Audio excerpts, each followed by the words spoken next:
প্রিয় ভাই বন্ধুরা, আমার কাছে কিন্তু একটি নোট রয়েছে দুবাই দিরহাম, ইউনাইটেড আরব আমিরাত সেন্ট্রাল ব্যাংক 100 দিরহামস 2018 2018।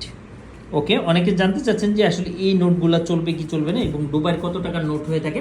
সেক্ষেত্রে বলবো আরব আমিরাত সর্বোচ্চ 2000 আর 2000 দিরহামের কিন্তু নোট রয়েছে, একটি নোটে 2000 দেখতেই পাচ্ছেন। তো এই টাকাগুলো চলবে কিংবা এক্সচেঞ্জ করা পসিবল কিনা তাদের ক্ষেত্রে বলবো যে ইয়েস পসিবল, বাট আপনাদের পুরানো টাকা চলবে কি চলবে না এটা জানার জন্য অবশ্যই আমাদের স্ক্রিন দেওয়া নাম্বারটিতে যদি কল করেন সেক্ষেত্রে কিন্তু আপনি এ টু জেড জানতে পারবেন ইনশাআল্লাহ।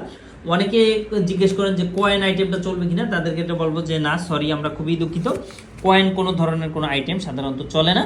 অনেক টাকা রয়েছে যেটা মেয়াদে এক্সপায়ার হয়ে যাচ্ছে বা যাবে, সুতরাং আপনারা এইগুলো চাইলে আমাদের মাধ্যমে বিনিময় করাতে পারেন, কিংবা যারা বিদেশ থাকেন, বিদেশ যাবেন, ডলার ইনভেস্ট কীভাবে করবেন, কিংবা আমরা সাধারণত এই চ্যানেলে বিভিন্ন দেশের কারেন্সি সম্বন্ধে আলোচনা করে থাকি। তো ভিডিওটি ভালো লাগলে অবশ্যই শেয়ার করে সবাইকে জানিয়ে দেবেন। ধন্যবাদ।